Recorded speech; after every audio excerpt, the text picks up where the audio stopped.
Olá, meus amados, de novo aqui com vocês e hoje nós vamos dar prosseguimento aos estudos das nossas lições bíblicas. Estamos durante este trimestre estudando sobre Deus, a expressão máxima do amor. Esta é a nossa revista da Escola Bíblica Dominical, Ebenezer Dominical.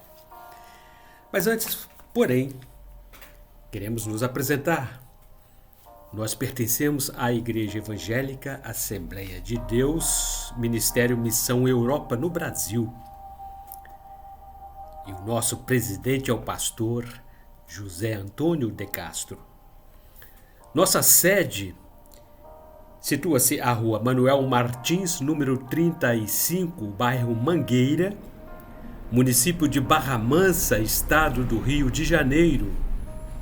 Em Volta Redonda, Rua Belém, número 347, bairro Santo Agostinho, bem próximo ao Colégio Municipal Jaime Martins.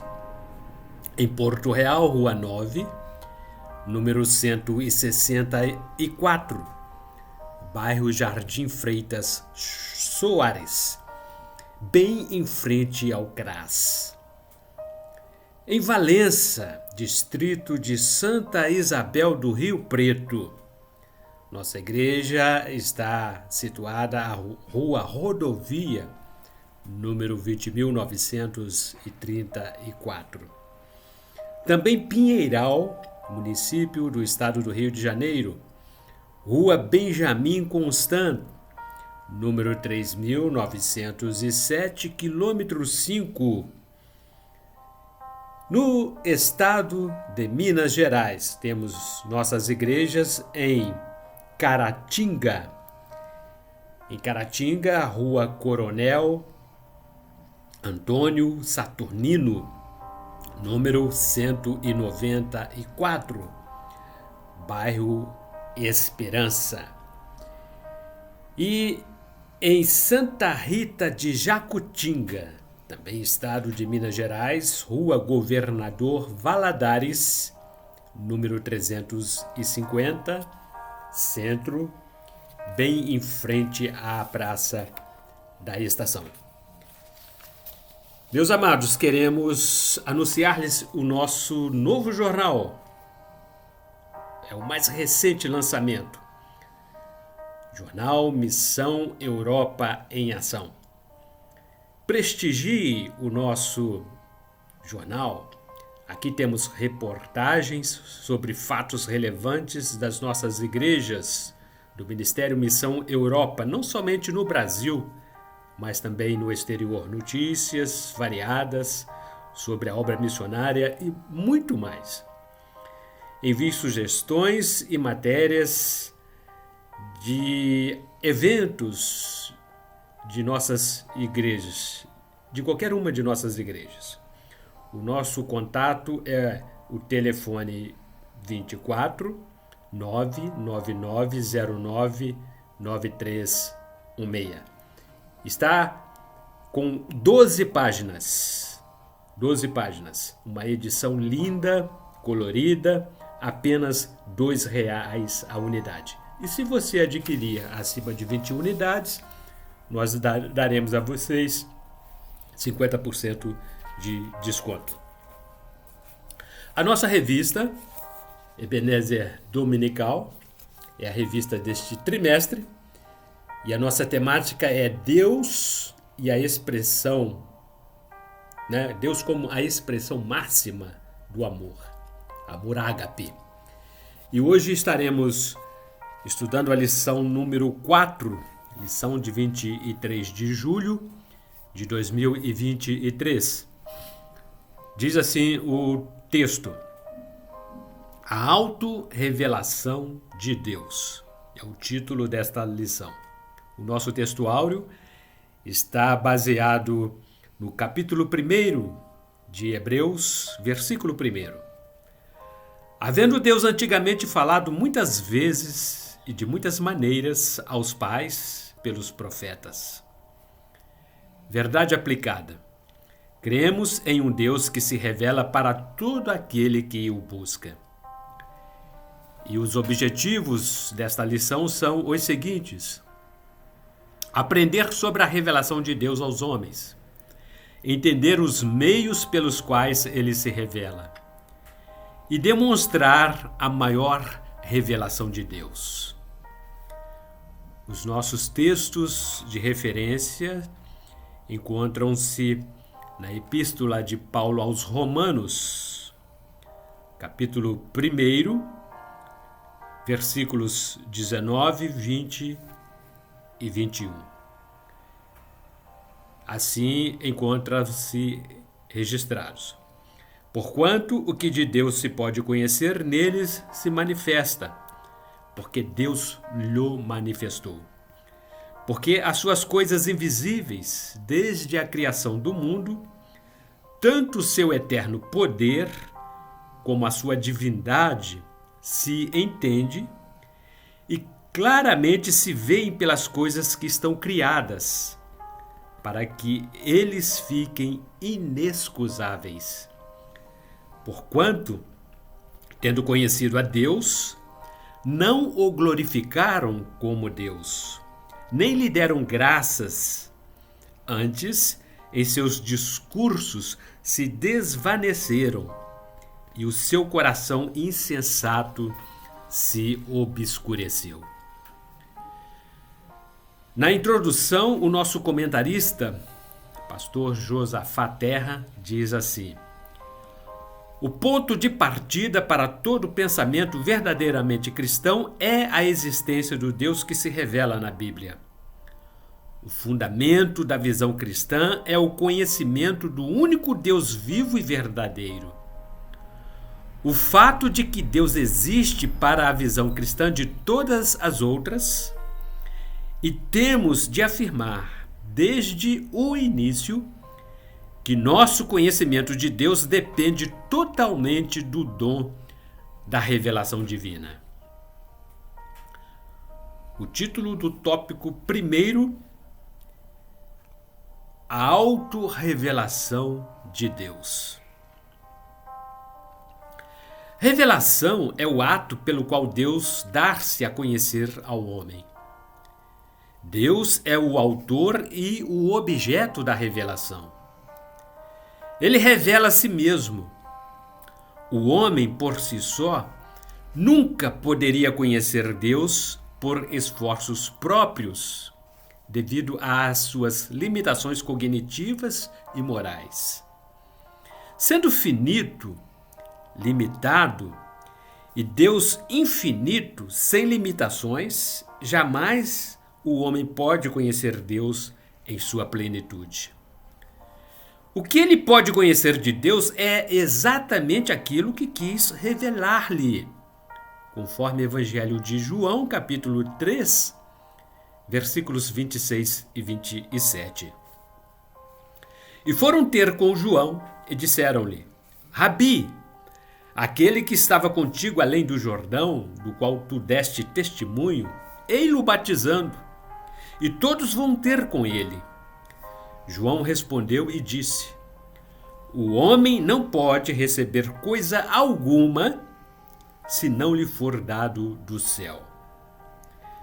Na Epístola de Paulo, 1 Coríntios, capítulo 13, versículo 12: porque agora vemos por espelho em enigma, mas então veremos face a face. Agora conheço em parte, mas então conhecerei como também sou conhecido.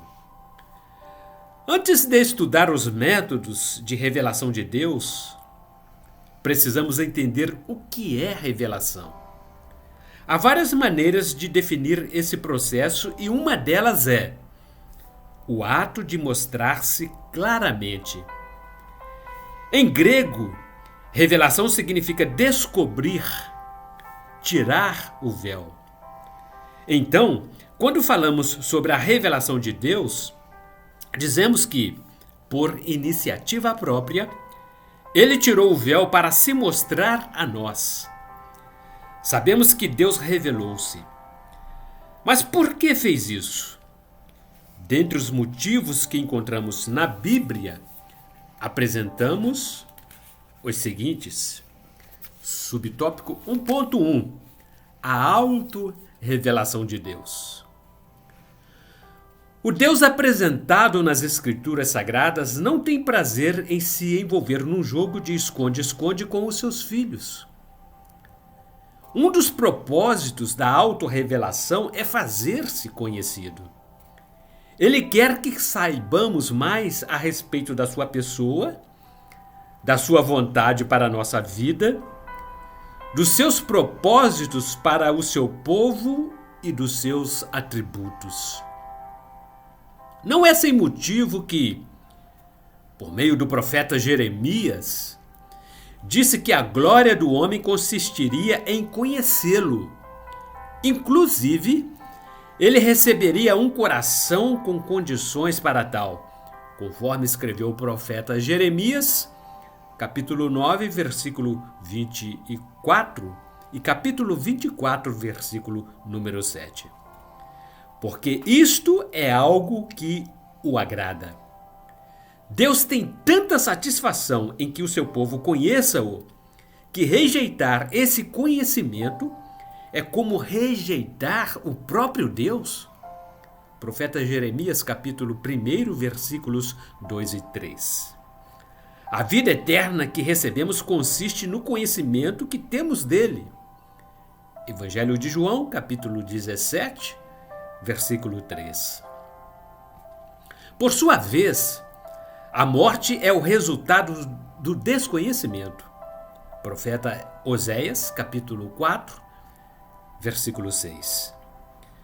Continuamente, Deus faz-se conhecer, seja por meio da sua criação, da providência ou da palavra falada que começou no Éden e culminou na encarnação dessa mesma palavra, que foi o nascimento de Cristo. Porém, ao se fazer conhecer, Deus tinha outros propósitos. Subtópico 1.2: para ter uma relação pessoal com seus filhos.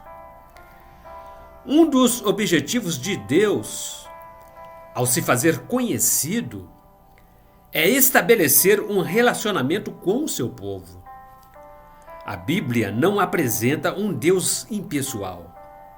Pelo contrário, ele é o tripessoal: Pai, Filho e Espírito Santo. O Senhor não é um Deus distante que, apesar de Criador, permanece indiferente e estático em relação à sua criação.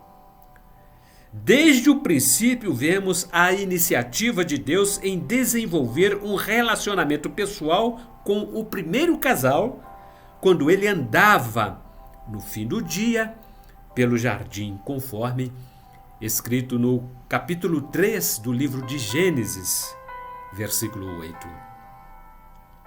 Logo, Deus não apenas se manifestou, mas também falou, o que é próprio de um relacionamento pessoal. Percebemos que um dos objetivos de Deus em se revelar é ter um relacionamento pessoal com os seus filhos, por causa das diversas vezes em que ele afirmou que formaria para si um povo, seria o seu Deus, andaria e habitaria no meio dele. Conforme o livro de Êxodo, capítulo 6, versículo 7, Levítico, capítulo 26, versículo 12, Jeremias, capítulo 7, versículo 23 e versículo 4 do capítulo 11, ainda capítulo 30, versículo 22, capítulo 32, versículo 38, e Epístola de Paulo, 2 Coríntios, capítulo 6, versículo 16, ainda Hebreus, capítulo 8, versículo 10, e livro de Apocalipse, capítulo 21, versículo número 3. Referências bíblicas também ao amor, justiça, misericórdia, ira, bondade, paternidade, entre outros atributos, só são possíveis por causa da pessoalidade que há em Deus, pois esses atributos não podem ser exercidos ou manifestados por meio de alguma forma impessoal. Logo, se Deus é pessoal, há um relacionamento, e não somente entre pessoas da Trindade, mas com os seus filhos. Subtópico 1.3 para louvor da sua glória. Por fim, podemos mencionar como propósito da revelação de Deus o objetivo de ser glorificado. Deus manifesta-se aos seus filhos, proporcionando-lhes o conhecimento a respeito de si e se relacionando com eles. Esses, em atitude de reconhecimento, respondem glorificando-o. Quando olhamos para a criação, vemos Deus dando-se a conhecer por meio da criação e se manifestando, manifestando a sua glória aos homens. Portanto, a nossa atitude deve ser a mesma do salmista, após contemplar as maravilhas da natureza, que reconheceu o poder e a sabedoria de Deus, conforme escrito no Salmo número 104, verso 24. Os atos poderosos de Deus na história e a sua providência diária, por meio dos quais ele se revela, têm por objetivo conduzir o seu povo a glorificá-lo. Uma das razões para o endurecimento do coração de Faraó é que Deus seria glorificado mediante o livramento do povo de Israel do cativeiro do egípcio. Portanto, Deus usa a obstinação do monarca egípcio, manifesta-se ao seu povo, dá-se a conhecer, levando seus filhos a glorificá-los. Tópico número 2. Formas de Deus revelar-se. A Bíblia fala da revelação de Deus em dois tipos que a teologia chama de revelação geral e revelação especial. A revelação geral é o conhecimento que Deus dá de si mesmo a todas as pessoas de todos os lugares e épocas. Isso ocorre através da natureza, da consciência humana e do governo providencial do mundo criado. Esse tipo de revelação não é específico, ou seja, seu conteúdo é geral e não traz detalhes sobre a vontade de Deus e a sua obra na história da redenção. Já a revelação especial é o tipo de revelação que hoje está disponível nas Escrituras. Ela fornece, de forma clara e objetiva, todos os detalhes que Deus quis que soubéssemos sobre o seu propósito, sua obra e sua vontade. O processo da revelação especial divina foi longo e progressivo. O livro de Hebreus explica que, no decorrer do tempo, Deus manifestou-se para certas pessoas várias vezes e de muitas maneiras, conforme registro do livro de Hebreus, capítulo 1, versículo 1. Conforme a inspiração e a orientação do Espírito Santo, esses episódios da revelação especial foram registrados e preservados nas Escrituras para que hoje pudéssemos ter acesso a essa revelação especial. Subtópico 2.1. A revelação geral. Tradicionalmente, aponta para a existência do Criador, manifestando a sua glória, poder e divindade. Confiram Salmo número 19, verso 1, livro de Atos dos Apóstolos, capítulo 14, versículo 17, Epístola de Paulo aos Romanos, capítulo 1, versículos 18 e 19, tornando assim todos os homens indesculpáveis diante de Deus. Paulo escrevendo aos Romanos, capítulo 1, versículo 20. Essa revelação dá-se por meio das obras da criação, da providência e da lei moral de Deus implantada no coração dos homens. Ainda Paulo escrevendo em sua epístola aos Romanos, capítulo 2, versículo 15. Logo, os seus destinatários são todas as pessoas e, independentemente de serem ou não cristãs. Chamamos essa revelação de geral, por causa do modo como ocorre em distinção ao outro tipo, a especial. Se observarmos, tomando emprestada a expressão do salmista, esse é um tipo de revelação na qual não há linguagem e nem há palavras e não se ouve nenhum som. Salmo número 19, verso 4. Ela não é falada, mas cumpre o seu objetivo, que é testemunhar a respeito da existência do Criador. Por isso, a rejeição a essa revelação é identificada por Paulo como impiedade e perversão. Os homens, apesar de terem o conhecimento da verdade, preferem adorar e servir a si mesmos, seguindo um raciocínio nulo e um coração insensato. Epístola de Paulo aos Romanos, capítulo 1, versículo número 21.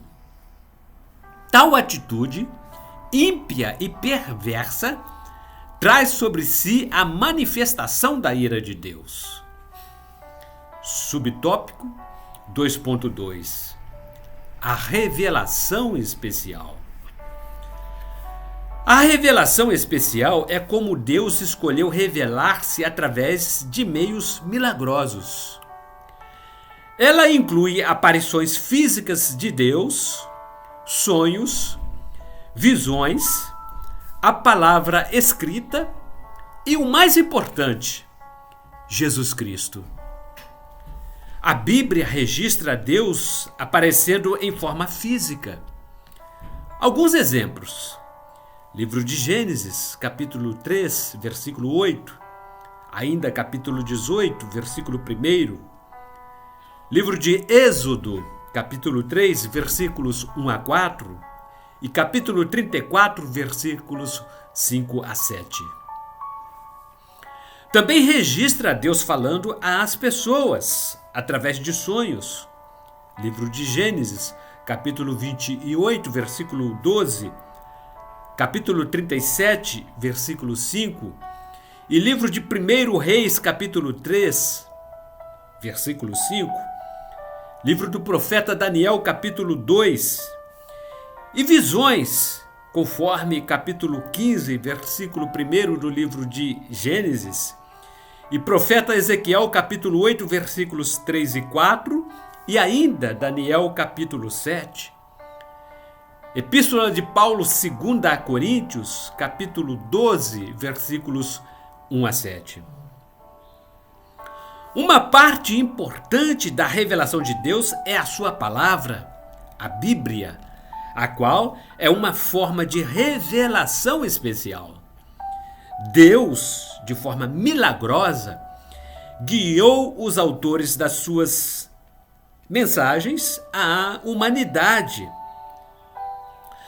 Autores das Escrituras que registraram de forma correta estas mensagens, usando os seus estilos e personalidades. A palavra de Deus é viva e ativa. Hebreus capítulo 4, versículo 12. A palavra de Deus é inspirada, útil e suficiente. Epístola de Paulo II a Timóteo, capítulo 3, versículos 16 e 17. Deus determinou que a verdade sobre si mesmo seria registrada na forma escrita, porque sabia da imperfeição e a falta de confiabilidade da tradição oral. Ele também sabia que os sonhos e visões dos homens poderiam ser mal interpretados e as lembranças desses sonhos distorcidas. Deus decidiu revelar, através da Bíblia, tudo o que a humanidade precisava saber sobre ele, o que ele quer e o que ele tem feito por nós. Ele também tem prometido sustentá-la e preservá-la por todos os tempos. A forma suprema da revelação especial é a pessoa de Jesus Cristo.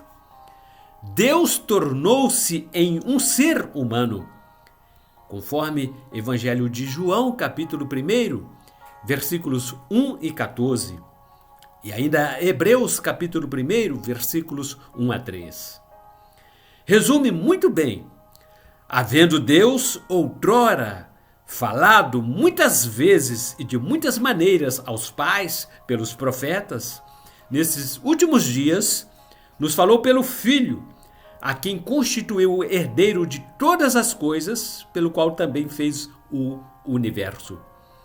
Ele, que é o resplendor da glória e a expressão exata do seu ser. Deus tornou-se em ser humano na pessoa de Jesus, para se identificar conosco, ser exemplo para nós, ensinar-nos, revelar-se a nós e, o mais importante, para nos providenciar a salvação através da humilhante morte de cruz. Conforme registrou Paulo em sua epístola aos Filipenses, capítulo 2, versículos 6 a 8. Jesus Cristo é a revelação especial de Deus. Subtópico 2.3. Exemplos de revelações. A primeira dessas revelações que encontramos na Bíblia está ainda no Éden, quando Deus andava no jardim com o homem e a mulher no fim do dia. De algum modo e forma, Deus revelava-se e falava diretamente com o casal. Outra revelação que encontramos na Bíblia ocorreu a Abraão. Deus e mais 2 anjos foram ao patriarca em semelhança humana, conforme registro do livro de Gênesis, capítulo 18, versículos 1 e 2. É importante frisar que ali não houve uma encarnação. Deus apenas se manifestou em forma humana e falou a Abraão. Podemos ainda mencionar o episódio da sarça ardente, por meio da qual Deus falou a Moisés, conforme registra o livro de Êxodo, capítulo 3, versículos 2 a 4.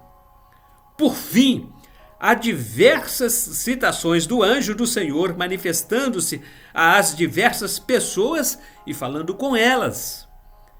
Ainda, livro de Gênesis, capítulo 16, versículo 7, capítulo 22, versículo 11, e livro de Números, capítulo 22, versículo 23, Juízes, capítulo 6, versículo 11, e livro de 2 Reis, capítulo 1, versículo 3, e ainda 1 Crônicas, capítulo 21, versículo 16. É importante frisar que, em todas aquelas ocasiões, Deus falou, revelando a sua vontade e se dando a conhecer quem Ele é. Tópico número 3. Cristo, a maior revelação de Deus para a humanidade. Sem dúvida, a maior revelação de Deus está na pessoa de Cristo. Através do seu sacrifício, a humanidade tomou conhecimento pleno de quem Deus é, do seu amor pela criação, pelo ser humano, conforme registrou o evangelista João, capítulo 3, versículo 16. Jesus é o ápice de todas as revelações de Deus aos homens. Quem for ao Salvador com o coração humilde, descobrirá isso, ainda Evangelho de João, capítulo 1, versículo 14. Subtópico 3.1. Cristo, o Verbo Divino. Jesus é a expressão exata de Deus, a sua revelação encarnada. Há quem pense que a maior revelação de Deus seja a Bíblia, mas não é. As Escrituras são inspiradas por Deus. Elas falam a respeito dele e de suas obras. Porém, elas não são o próprio Deus. O escritor de Hebreus, capítulo 1, versículo 3, afirma que o Filho, Jesus, é o resplendor da glória de Deus e a expressão exata do seu ser, sustentando todas as coisas por sua palavra poderosa. Cristo é o Verbo de Deus. Ele estava com Deus. Ele é o próprio Deus, como afirma o Evangelho de João, capítulo 1, versículo 1. Ele é a palavra poderosa e viva do Senhor que executa e sustenta todas as coisas desde a eternidade. Tudo foi criado por ele e tudo subsiste por meio dele. Conforme Evangelho de João, capítulo 1, versículo 3, e Epístola de Paulo aos Colossenses, capítulo 1, versículo 17. Ele é o sustentador de tudo, como disse Paulo, porque dele e por meio dele e para ele são todas as coisas. A ele, pois, a glória eternamente. Amém. Epístola de Paulo aos Romanos, capítulo 11, versículo número 26. Ele é o Verbo, palavra encarnado de Deus, que não reverberou a divindade apenas com palavras, mas com os seus atos e com a sua própria vida. Em todas suas ações e reações, a imagem perfeita de Deus viu-se em Cristo. É Ele a quem seguimos por meio dos seus ensinos, e não o seu ensino por meio dele. Ele vem antes dos textos, dos códigos e compêndios teológicos. Ele é a palavra cujo poder transformador é infinitamente maior que todas as demais palavras compiladas em todos os livros e escritos do mundo.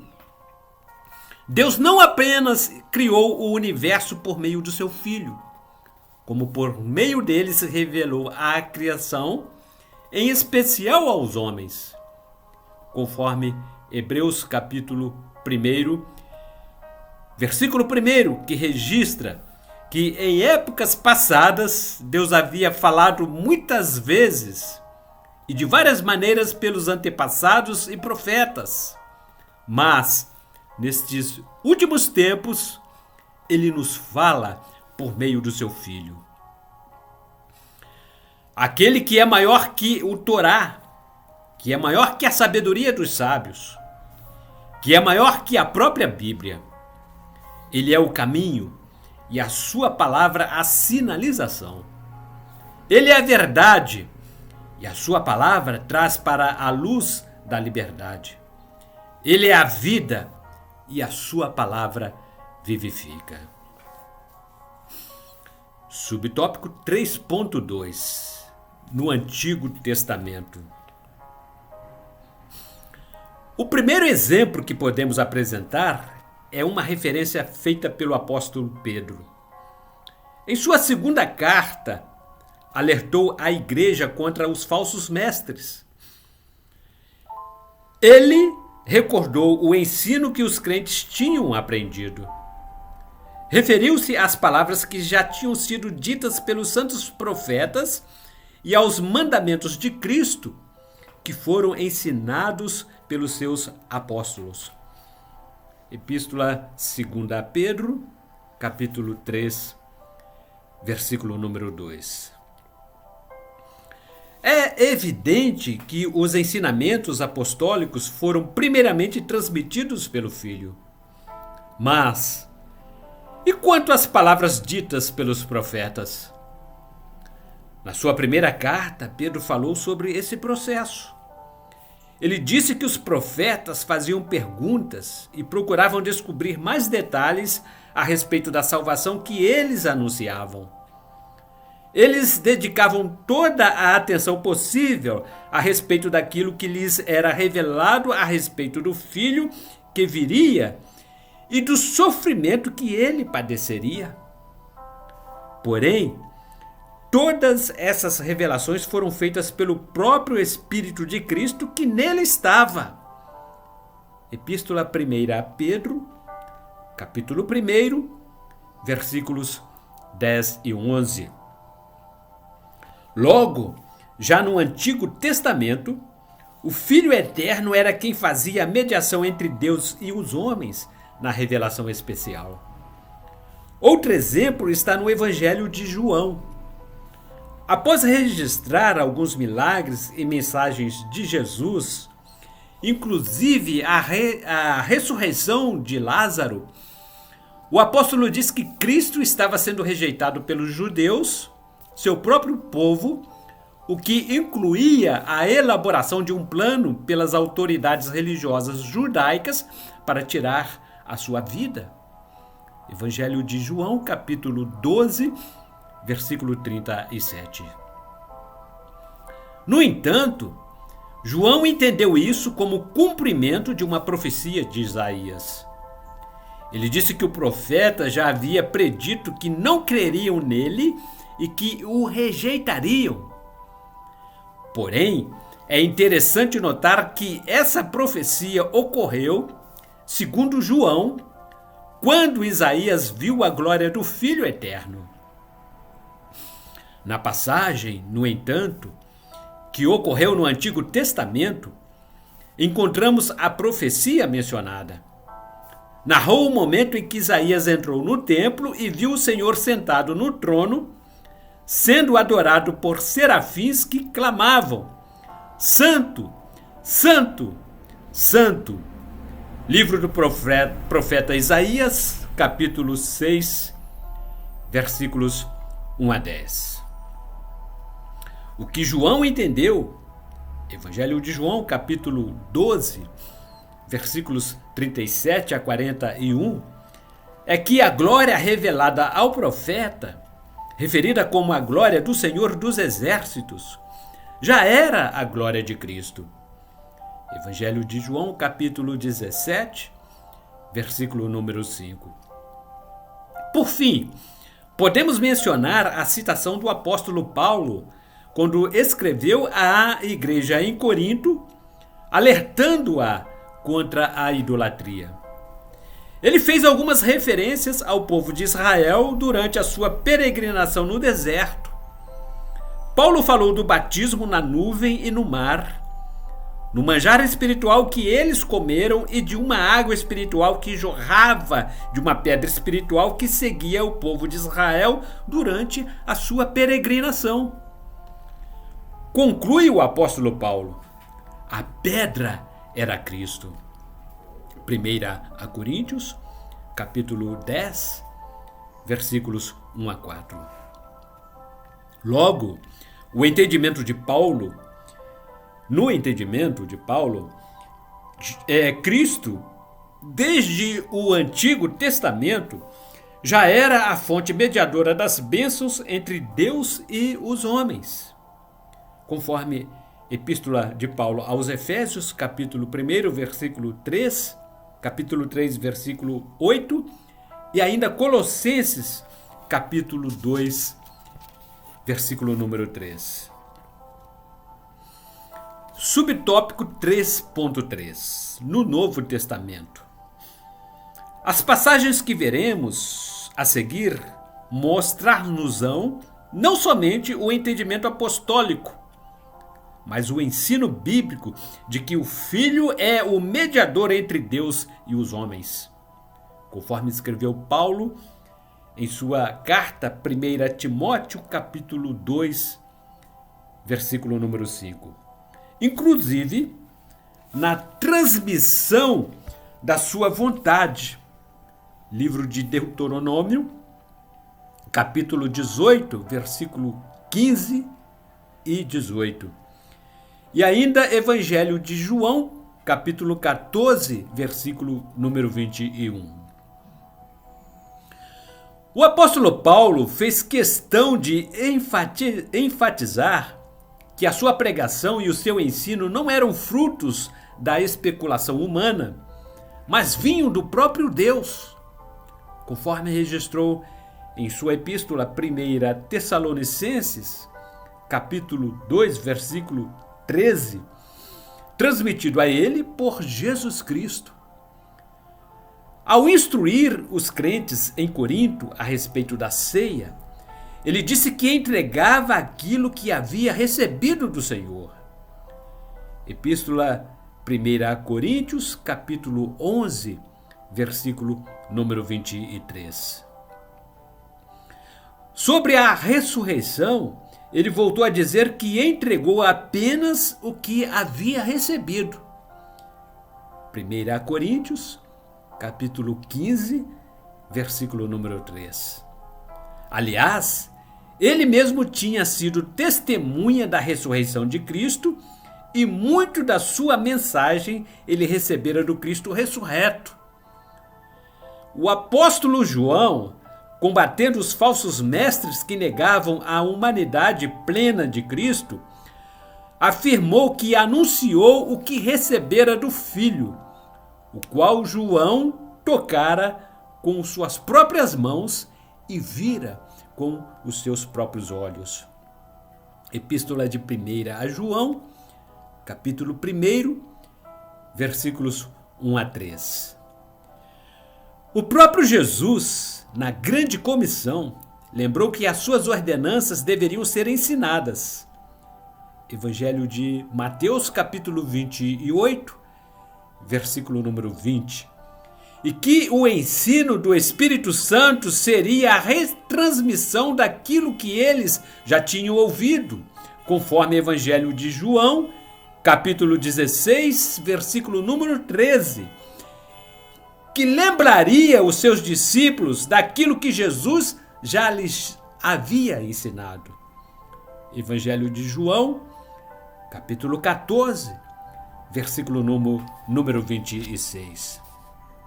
Portanto, podemos concluir que o Filho sempre foi essencial para a revelação pessoal de Deus ao seu povo. E a nossa conclusão é o seguinte: o Deus que se deixa conhecer é o Deus que ama e aguarda o homem a chegar-se a ele. E como observação, queremos dizer que o Deus que se revela, a despeito da mente humana ser incapaz de abarcar o real conceito sobre Deus, e por isso não ser passível de ser compreendido totalmente pela mente humana, ele se revelou ao ser humano e trouxe algum conhecimento de si mesmo. Deus revela-se através da criação e do que ele inspirou nas Escrituras Sagradas. O termo revelação tem origem no latim revelare e tem o significado de descobrir, desvelar, tirar o véu. Isto exprime a ideia de que Deus trouxe luz àquilo que estava distante do nosso limitadíssimo campo de visão. Portanto, queridos, esta é a nossa lição bíblica e estamos estudando sobre Deus como a expressão máxima do amor.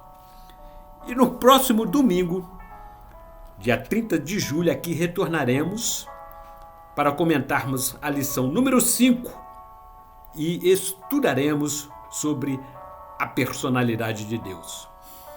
Portanto, bons estudos e que Deus em Cristo Jesus continue abençoando a todos nós de forma abundante.